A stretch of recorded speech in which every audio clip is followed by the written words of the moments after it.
Ketika seorang sahabat saya yang calon dosen di Stanford University mengatakan apa pelajaran yang akan dibawakannya nanti di kampus sejak bulan September 2022, dia pun menambahkan komentarnya. Saya sekarang mengadopsi MMT 100% bro kayak lu, dan saya akan menjadi manusia anarkis.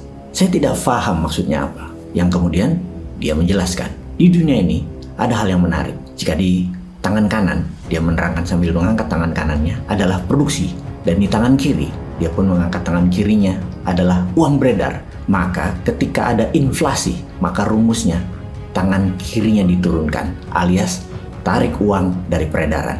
Kalau uang beredar turun, tidak selalu membuat produksi turun selama daya beli tidak turun. Dengan rumus ini, maka inflasi terkendali. Inflasi akan menurun ke titik normal. Dia mendemonstrasikan sambil tangan kanannya tidak turun. Ini rumus umum di pelajaran ekonomi. Sekarang uang beredar ditarik dengan suku bunga deposito yang tinggi, sehingga orang atau investor lebih senang pegang deposito daripada bisnis.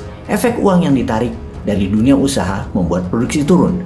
Kemudian dia menurunkan tangan kanannya sejajar dengan uang beredar. Apakah ini aman? Belum. Apa yang terjadi kalau daya beli masih tinggi? Maka harga kembali naik karena masalah demand dan supply.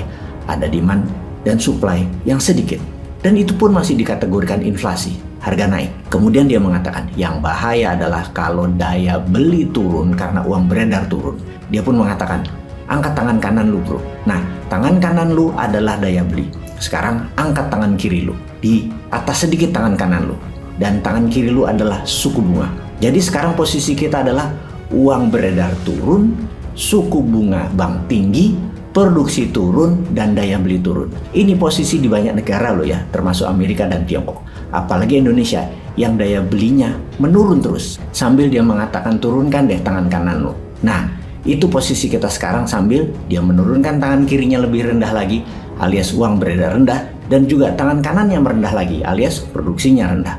Oke, kita balik sekarang ke posisi dunia, dirata-ratakan. Saya dan dia pun kembali dalam posisi semula. Uang beredar turun, suku bunga bank naik, produksi turun, daya beli turun, suku bunga dolar tentunya. Sekarang kita bicara growth atau pertumbuhan. Pertumbuhan ekonomi lebih melihat jumlah barang yang dihasilkan seperti ekspor lebih tinggi daripada impor misalnya. Kalau inflasi rendah, maka pertumbuhan pasti baik. Kalau inflasi tinggi, tidak selalu pertumbuhan buruk. Bisa baik juga. Kecuali hyperinflasi, pasti tidak ada pertumbuhan. Dan saat ini ada anomali baru, jarang terjadi di masa lalu, alias 100 tahun dunia modern ekonomi, yaitu terjadi di mana suku bunga tinggi tetapi inflasi tinggi. Uang beredar coba dikurangi dengan drastis, serta pertumbuhan ekonomi negatif terjadi di Amerika dan terjadi di dunia. Kesimpulan, daya beli rendah di mana-mana di dunia ini. Terjadi penurunan demand. Namun ada hal yang kita jadi teringat adalah jumlah uang beredar di seluruh dunia beserta hutang dan bond ternyata senilai 120 triliun dolar, di mana kekayaan dunia atau world wealth atau GDP dunia ada di angka 100 triliun, alias ada kelebihan 20 triliun dolar yang tanpa underlying. Dan ini baru pertama kali di dunia terjadi jumlah yang kelewat besar, yang menakutkan. Jarak antara uang beredar dengan GDP dunia.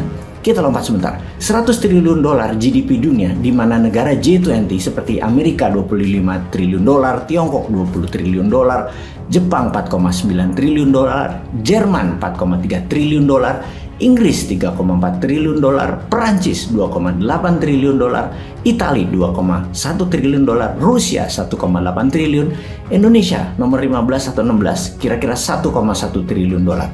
Total negara G20 itu menguasai sekitar 73% GDP dunia. Dan ditemukan fakta bahwa ternyata bond dan uang beredar nilainya 120 triliun dolar.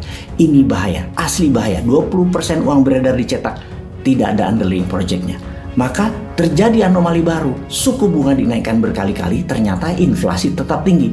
Bahkan kalau suku bunga dinaikkan double digit di atas 10%, agar 20 triliun itu bisa ditarik dari peredaran, tetap akan membuat inflasi, akan tetap membuat daya beli turun, juga produksi turun, pasti tetap membuat depresi alias ekonomi negatif pertumbuhannya, karena tidak mungkin duit itu ditarik. Semua pakar ekonomi dunia saat ini sesungguhnya panik. pemimpin di banyak negara sedang panik.